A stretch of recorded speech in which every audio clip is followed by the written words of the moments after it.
Hello, everybody, and welcome back to another episode of The Wild, Wild Death, the show where we talk about all the ways people blazed a new path to eternity in the Old West. Each week, we spin the wagon wheel of untimely demise, and whatever manner of death it lands on, we tell you a story about it. My name is Jack James Busa. I'm Leslie Sidali. And I'm Susan Busa-Leshner. Let's hop into this bad boy. Leslie, would you spin the wagon wheel of untimely demise? I'd love to, Jack. Here we go. Spinning. One of these days it's going to land on $1 million. I hope so. That would be very surprising. Yeah. This is a little unconventional. Today's manner of death is death without dying. Oh, Okay. I have a story about this. So let's get started. Okay. In the 1840s, if a husband decided to head west on the Oregon Trail, his wife had to go with him, whether she wanted to or not. The journey to Oregon was a true test for any woman, and most women of that day pretty much did what their husbands told them to do. But not everybody. This story is called Elizabeth Markham Says the Hell with It. I'm her. I think I'm going to love her. Yeah. The Oregon Trail was a path of both promise and peril, stretching over 2,000 miles from Missouri to Oregon's Willamette Valley. It was first established by fur traders, then picked up by missionaries who wanted to spread Christianity. But the greatest wave of travelers who set out on the trail was between 1830 and 1860. Now, there were a lot of reasons folks took the chance to move west. You might be a farmer looking for better farmland, or you wanted to escape the overcrowded cities of the East Coast and wanted a fresh start in the West. Then there was the lure of finding gold in the California Gold Rush, or the need to head west to avoid taking part in the American Civil War. In just over 30 years, upwards of 400,000 folks, men, women, and children, left behind everything and everyone they knew, looking for something better in the West. A number of people were propelled west because they believed in manifest destiny, which meant that expansion across the West by white Americans and taking over indigenous lands was divinely ordained. Yeah, that's not what God wants, but anyway. Well, that's what they thought. In addition, it was most often the men who made the decision to follow the Oregon Trail, and their wives and families again had to go with them whether they wanted to or not. Ugh. But it was not easy to get to the West. The journey was grueling and filled with dangers that tested the endurance of every traveler. To start, getting ready for the journey west required careful planning. First, you'd likely need to sell nearly everything you owned to make the trip. You'd need to buy a wagon called a prairie schooner, and if you could afford it, maybe you'd buy two. You'd need a team of oxen who were strong enough to pull that heavy wagon over rugged terrain and up mountains. The journey would take about 6 months, so you'd have to stuff your wagon with essentials: flour, dried meat, coffee, cooking utensils, and tools that would ensure your survival on a trip over a territory that you'd likely never seen before and would help you to get started on your new life in a place you'd never been. That would be a really hard sell if I was this person's wife Yeah. and they went, here is what we're gonna do. And you're gonna like it, little missy. We're going to travel west. We've never been there. I got a bunch of oxen. Don't really know how to use them. We're gonna pack up this little cart and we're gonna live on here for however many months it takes to get out west. And you don't have a choice.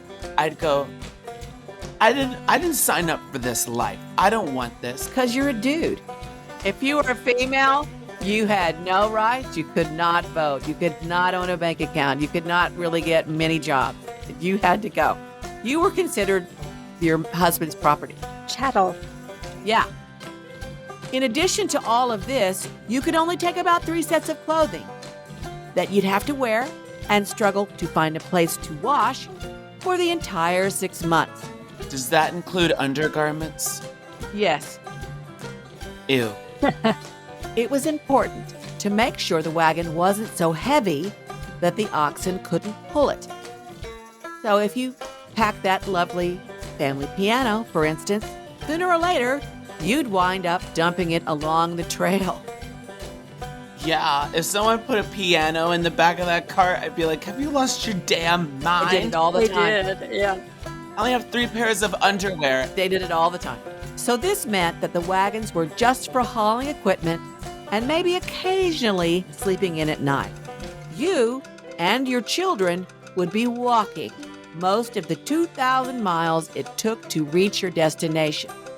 Then, before you left, you had to say goodbye to your mother, your father, your siblings, and friends, likely forever, as there was a good chance you would never see them again.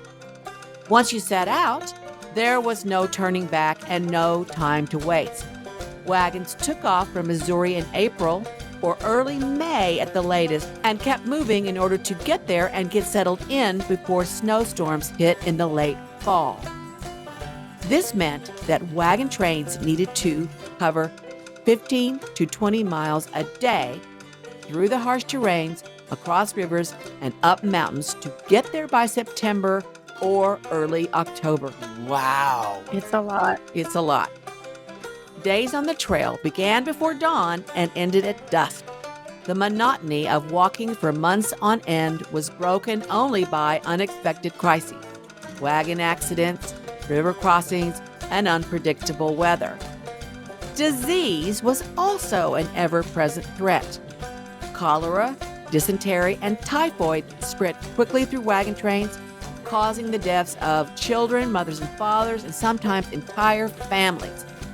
Thousands of pioneers did not survive the journey and were buried in unmarked graves along the trail. The emotional strain was just as profound, especially for women who wore the weight of maintaining stability in an unstable environment. The stress, isolation, and responsibilities of the trail could drive even the strongest persons to come down with an illness the pioneers called prairie fever. And no surprise, most of the people who suffered this prairie fever were women. Among those who faced the hardships of life on the trail was Elizabeth Markham, who was traveling west with her husband, Samuel Markham, and their 5 children. 5. Yeah. Pack it up. Let's go. Like many women of their time, Elizabeth had almost no say in her husband's decision to uproot their lives. And before they set out on the trail, she was forced to leave everything and everyone behind, including the graves of 3 of her children who had died young. Oh. Yeah. So this is not really starting out on a great foot. Wow. Yeah. So, like everyone did, the Markhams started following the trail in Missouri, and they made their way along the trail, crossing the Big Blue River, passing Scotts Bluff, Independence Rock, passing through the Devil's Gate, crossing the Green River, stopping at Fort Bridger for supplies, and wading through Soda Springs. For nearly 5 months, through all kinds of weather and conditions, Elizabeth tended to her children, dealt with illness and death, coped with the daily unexpected perils of the trail, walked 15-plus miles every day, avoided being drowned while crossing rivers, and struggled to feed her family with an ever-dwindling food supply. That's a pioneer woman. Yeah, not on purpose. Sidebar, who is naming these places? Hell's Gate and Soda Springs. I'd much rather be at Soda Springs, I'll tell you that. Well, yeah. But by the time they reached the Snake River in current-day Idaho, Elizabeth had had enough. Overwhelmed by fatigue and frustration, she gathered her children around her, sat down on the trail, and declared she was not going to go any further. That's right. That's it for me. But keep in mind, they're in the middle of nowhere. Doesn't matter. I've got prairie fever, my kids are annoying me, and my dogs are barking. I'm not going another step further with you. I'm done. No amount of pleading and cajoling from Samuel and other members of the wagon train could get her to budge. Finally, the wagon train said, "Screw it, we have to be on our way." Samuel and a few folks from some of the other wagons forcibly picked the children up, put them in Samuel's wagon, and the wagons rumbled away, leaving Elizabeth stubbornly sitting on the ground. Bye. Good riddance. Wow. How quickly did she think, "Oh, crap"? She may never have. I guess Samuel was kind of worried about this because when the wagon train made a stop, Samuel asked his 8-year-old son, John, to head back and check on his mother. So John dutifully headed back down the trail. 8 years old. What no one knew was that Elizabeth had circled around the wagon train as to avoid being seen and had followed them. So imagine Samuel's surprise when he saw his wife walk into camp alone. Like, hello? Where's our Oh, baby? crap. Where's John? Yeah. He asked where their son John was, and Elizabeth retorted that she had hit his head with a rock and killed him. Oh, maybe we don't want Elizabeth walking with us anymore. Well, so it's not clear to me if Elizabeth had actually beamed John on the head with a rock or was just saying that to get a rise out of Samuel. Yeah. And Samuel didn't know either, so he quickly rode back down the trail to find John. Samuel found John, and while he might have been injured, he was alive. So he gathered John up and rode back to the wagon train. But in the time Samuel was gone to get John, Elizabeth had tried to set fire to their wagon. But the people in the wagon train had managed to hold her down and stop her from setting the fire and potentially burning all the wagons down. Mid-mental breakdown. Anarchy. Yeah. He's like, all right, I'm going to get him. He comes back and goes, shit, you're still doing something else? Holy crap. Pin her down. As you can imagine, Samuel had had enough. So had she, apparently.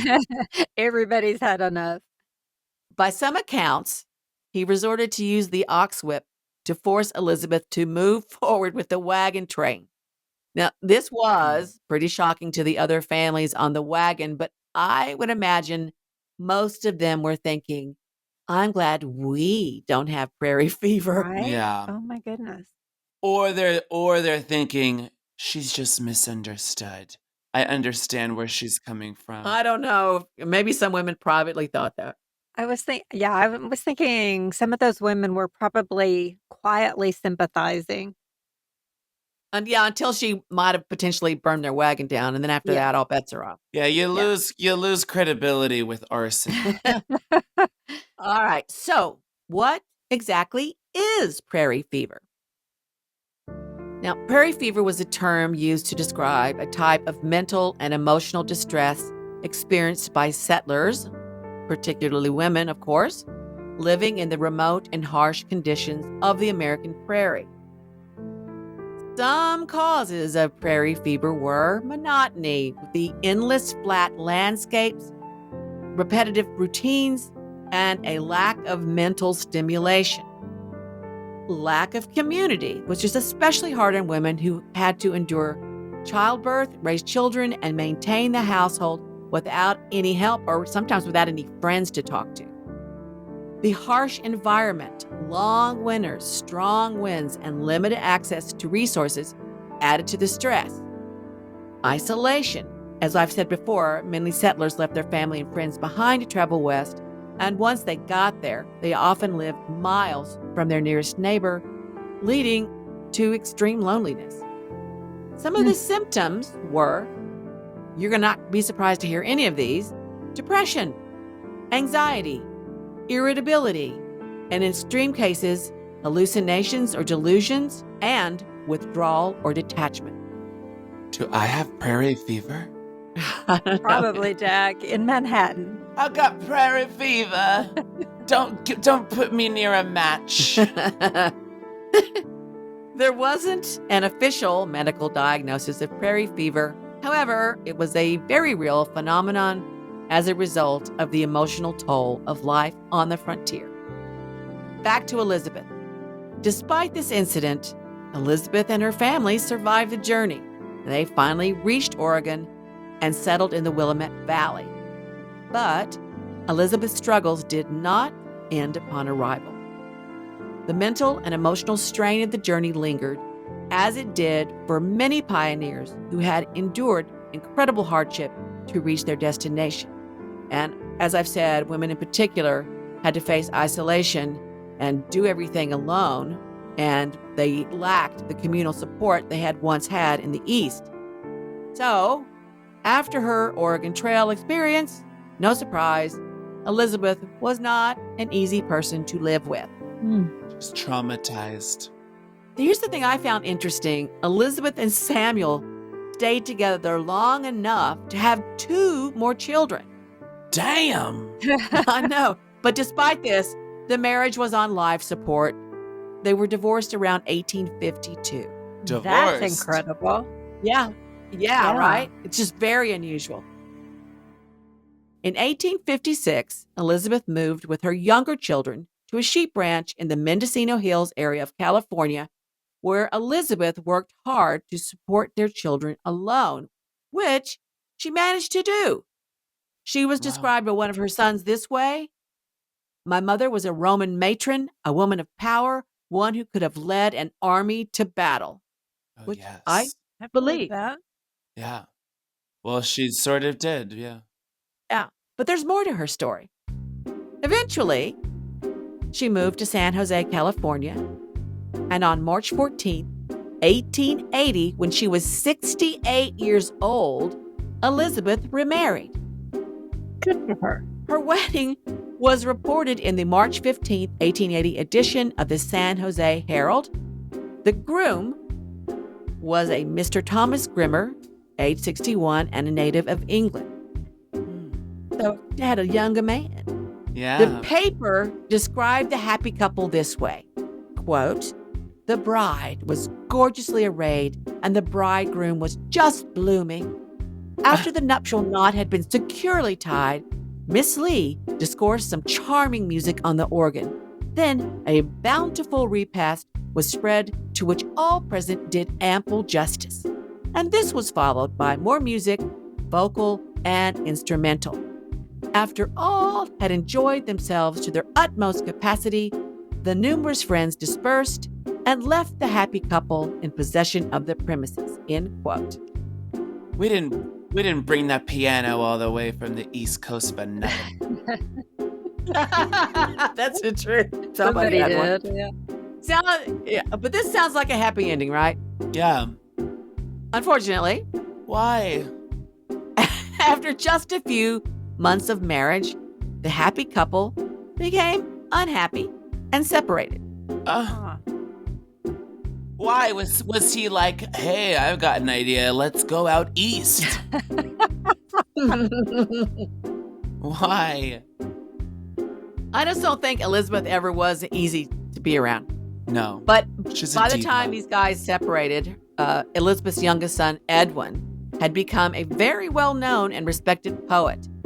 But Elizabeth was also a poet. In 1848, she started publishing poems in the Oregon Spectator, and she did about a total of 12 poems in 3 years. Now, you will not be surprised to hear that her poems mostly dealt with marriage and the Oregon Trail experience. Yeah.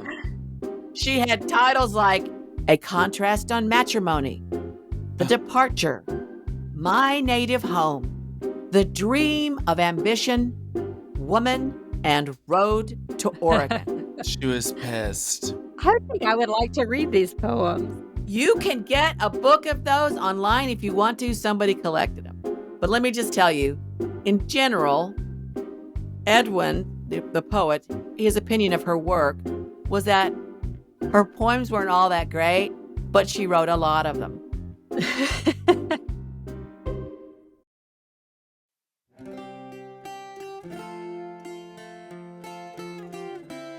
In 1891, Elizabeth Markham died, and it was also reported in the San Jose Herald, the same paper that reported her wedding, but in her obituary, they got almost every single thing about her wrong, except for the fact that she argued with her children. We deal with death on this show, but in this case, no one actually died. But the ordeal was a grim reminder of the psychological cost of the Oregon Trail. Hers was not an isolated case. Many women suffered from exhaustion, depression, and emotional breakdowns, struggling under the expectation that they should remain steadfast no matter how dire the circumstances. And these women's personalities were different after this experience. So Elizabeth Markham's story is a reminder of the psychological and physical burdens placed on pioneer women, and burdens that history really kind of overlooks sometimes. But ultimately, Elizabeth's story was not just one of suffering, because Elizabeth Markham did more than just survive. Against all odds, she endured and she lived.